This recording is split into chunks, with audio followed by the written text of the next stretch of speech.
If you ever confused with correlation with regression in an MCQ, this video is going to save you marks. I am Professor Dr. Tazim Shahbaz, Dean and HOD of Community Medicine, and today I am going to break down one of the most tested topics in your biostatistics paper, correlation versus regression. Two different tools, two different purposes, and one very common exam trap. By the end of this video, you will know exactly which one to use and why. Let's get into it. Here is exactly what you will learn today. First, what correlation means and when to use it. Second ये है कि regression का क्या मतलब है और इसके output को रीड कैसे करते हैं. Third, single most important difference between association और प्रेडिक्शन में क्या है. फोर्थ ये है कि MCQ और रिसर्च सिनेरियो में कैसे आइडेंटिफाई करें कौन सा टेस्ट लगा हुआ है. And the fifth, the most common exam mistake student make, वो ये है कि कंफ्यूज करना स्मॉल और एंड कैपिटल और स्केयर को. The last point cause student marks every single year. Stay with me, I will make sure that does not happen to you. Let's start with the correlation. Correlation क्या measure करता है? ये दो variable के बीच में strength and direction of the relationship major करता है. इसकी सिंबल है स्मॉल आर, जिसे हम पियर्सन कोरिलेशन कोएफिशिएंट कहते हैं. ये रेंज करता है -1 to +1. अगर तो आर है वो क्लोज टू +1 है तो there is a strong relation, positive relationship है और दोनों वेरिएबल जो है इकट्ठे मूव अप करते हैं. अगर आर इज क्लोज टू -1 तो इसका मतलब ये है कि there is a strong negative relationship. एक ऊपर जाता है वेरिएबल तो दूसरा नीचे आएगा. But if R is close to the 0 तो इसका मतलब ये है कि there is no meaningful relationship. अब हम एक एग्जांपल से इसको देखते हैं. का researcher in Lahore studies 200 patient at a tertiary care hospital. She wants to know, is there any relationship between BMI and blood pressure? So she runs a correlation. Result उसे बताता है कि yes, there is a relationship and exactly how strong that relationship is. That is all correlation does. ये measure करता है association, but it does not predict. ये prove नहीं करता है causation को. इस distinction को यहीं पे समझ लें क्योंकि this is where most students go wrong. But wait, if correlation only shows association, तो फिर हम जब हमने प्रेडिक्शन देखनी होती है, प्रेडिक्ट करना होता है, तो फिर हम क्या चीज यूज करते हैं. That's where regression comes in. अब देखते हैं रिग्रेशन क्या है. Regression predicts the value of one variable based on another. इसकी इक्वेशन क्या है कि y = a + bx. Let me break that down. y क्या है? आपका डिपेंडेंट वेरिएबल है जिसका आउटकम आप प्रिडिक्ट करना चाहते हैं. हमारी एग्जांपल में ये ब्लड प्रेशर है. x जो है is your independent variable, the predictor. हमारी एग्जांपल में ये BMI है. b is the regression coefficient. ये हमें क्या बताता है कि for every 1 unit increase in BMI how much does blood pressure change. और a है इंटरसेप्ट. इंटरसेप्ट क्या होता है? ये वैल्यू ऑफ y है. जब x की वैल्यू 0 हो तो जो वैल्यू ऑफ y है दैट इज a.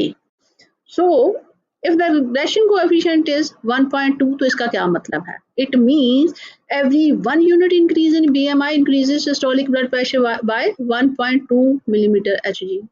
कोरिलेशन हमें क्या बताता है कि there is a relationship, direction of relationship. Regression हमें क्या बता रहा है? एग्जैक्टली हाउ मच, कितना है. Now let me put them side by side because this comparison is exactly what appears in your exam. Here is the comparison you need to memorize. सबसे पहले purpose. Correlation का क्या purpose है कि ये major करता है एसोसिएशन और रिग्रेशन प्रिडिक्ट करता है आउटकम को. डायरेक्शनैलिटी. कोरिलेशन में जो है BMI एंड BP या BP and BMI same result देते हैं, फर्क नहीं पड़ता दोनों की डायरेक्शन से. But regression has direction. X जो है प्रिडिक्ट करेगा Y को, not the other way round.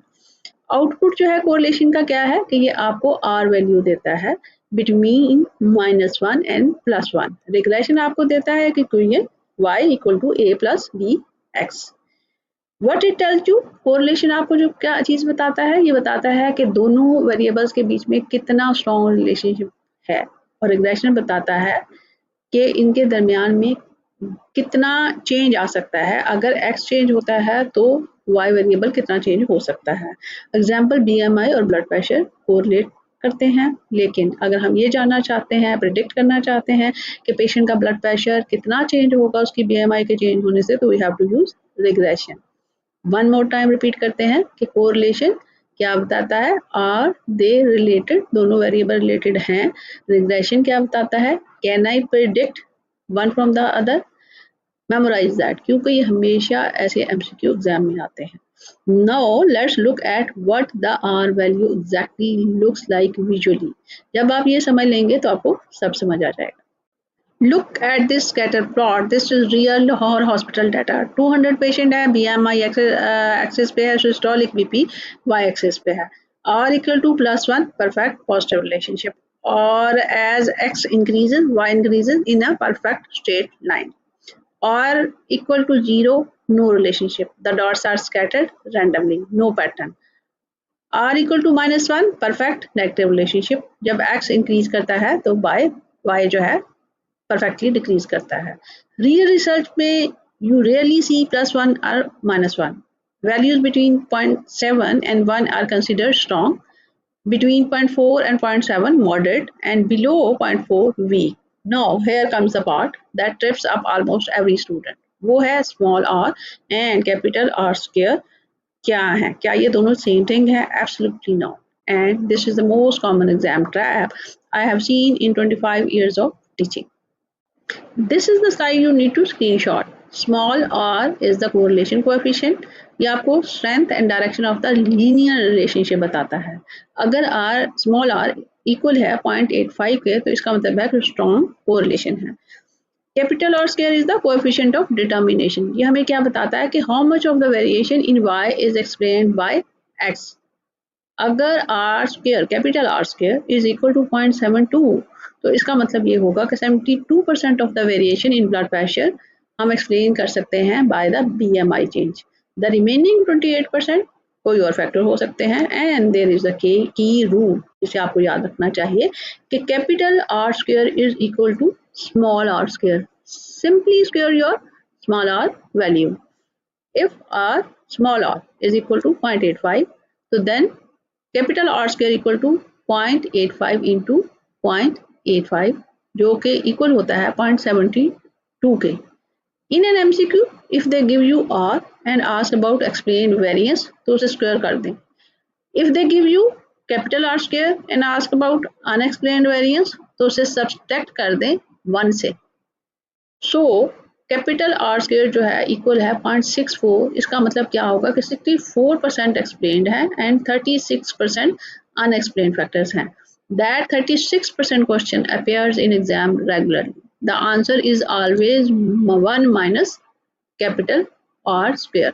Now let's test yourself. 2 MCQ. Try to answer before I reveal the answer in the next slide. Let's discuss the question 1 first. A researcher finds small r value 0.90 between smoking and FeV1. What does this indicate? तो 3-4 option दी हुई हैं जो कि right one is strong positive linear relationship है. Value जो आई है small r की that is 0.90 which is very strong. But यहाँ पे एक ट्रैप है. अगर आप देखें तो ऑप्शन 1 में स्मोकिंग कॉजेज लो FeV1 जो कि दैट इज रॉन्ग क्योंकि कोरिलेशन जो है हमें कॉजेशन प्रूव नहीं करती है. तो never say correlation proves cause. दूसरा क्वेश्चन देखें. In simple linear relationship regression जो कैपिटल R स्क्वायर है उसे वो इक्वल है 0.64 पे. तो ये पूछा गया है कि 1% ऑफ वेरिएंस इज अनएक्सप्लेन्ड. तो उसमें भी ऑप्शन दी गई हैं. B is the right one 36%. ये आंसर क्यों है कि कैपिटल R स्क्वायर जो है 0.64 के इक्वल है और जब हमने अनएक्सप्लेन को कैलकुलेट करना है तो हमने 1 माइनस 0.64 किया जो कि 36% है. अब इन दोनों MCQ से 2 रूल आपको याद रखने पड़ेंगे. One is correlation does not equal causation. दूसरा है कि जब भी आपने अनएक्सप्लेन वेरिएंस को कैलकुलेट करना है तो 1 माइनस कैपिटल R स्क्वायर करेंगे. Now when do you actually choose between these tests in practice? Let's see. This decision guide will help you in both exams and research. R2 variable related तो आपने क्या use करना है Pearson small r. अगर आपका data normally distributed है तो parametric test use करेंगे. अगर आपका डाटा नॉर्मली डिस्ट्रीब्यूटेड नहीं है तो then you will use Spearman rho test. उसके बाद आ जाता है कि can I predict one variable from another. तो आप सिंपल लीनियर रिग्रेशन यूज करेंगे, जहाँ पे multiple predictor of a disease outcome आ जाते हैं। एग्जाम्पल उसकी है कि age, BMI and smoking all predict blood pressure together, तो यहाँ पे हम मल्टीपल रिग्रेशन यूज करेंगे।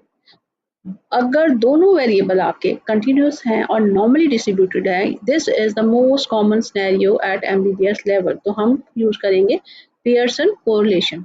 This is the quick rule of thumb to use any test in the research और इन एग्जाम। अब दोबारा से रिपीट करते हैं कि if the question ask what is the relationship between, तो कोरिलेशन होगा। If the question ask predict और एस्टिमेट, तो रिग्रेशन यूज होगा। The wording in the MCQ stamp tells you which test they want. Let's recap everything in 30 seconds. Correlation measures strength and direction of association. Range -1 to +1. Regression क्या करता है? ये predict करता है y from x using the equation y equal to a plus bx. Small tells you how strongly two variables are linked. Capital R square tells you how much of the variation in y is explained by x, and R square equal to small r square. And the most important rule, correlation is not causation. That is a guaranteed MCQ trap. If this video cleared your confusion, hit like, subscribe and write your question in the comments below. I read every comment. My name is Dr. Tazim Shahbaz. See you in the next video. Allah Hafiz.